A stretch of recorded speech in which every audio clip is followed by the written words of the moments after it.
We need to stop starting from what's wrong and begin to totally change the conversation and say, what do you want your life for? Whether you have a moment or a decade. What do you want to live for? What really matters? And if we started from that place, imagine what could happen. So because I'm so shy and reserved, I jumped up and I said, oh, I have to say something. And so I shared that reflection about this slide in that meeting. And a couple months later, I think it was about 2 or 3 months later, I was in another meeting and a woman came up to me who has since given me permission to share her story. And she said, I wanted to introduce myself. I was in that DoD VA meeting with you and you talked about that slide. That changed my life. I was like, really? Like, wow, tell me more. So she said, well, I have a chronic condition, and I have to see my physician every 3 weeks. And she said, I don't enjoy it. It's a pain, but I'm very compliant. You could just tell to talk to her. She's very type A, and she was a very overachiever in her career, et cetera. She said, so I go and I do it because I'm supposed to.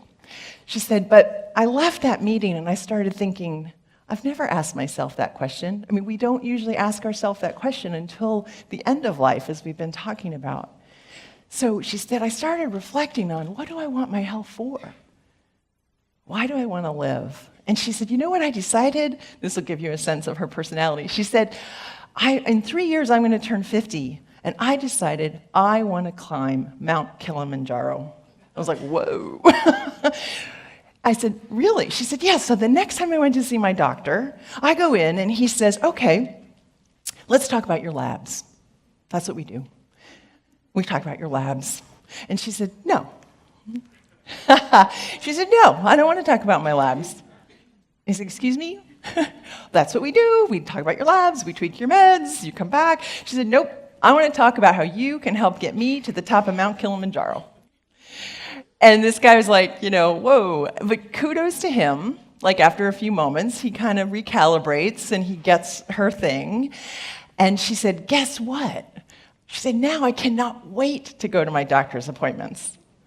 She said, guess what? For years, and she's like this, very high strung. She said, for years, he's been telling me that stress plays a role in my condition. And for years, he's been telling me I should incorporate stress reduction or meditation. And for years, I've been telling him, no way, I do. That's what I am, I do. She said, guess what I do now? I meditate an hour every day. Not so her disease will be better, so that she can live the life that she's now identified. She can get to the aspiration. So 2 or 3 years later, I was in a restaurant, and she was there, and she came running over to me. I did it. I went to the top of Mount Kilimanjaro.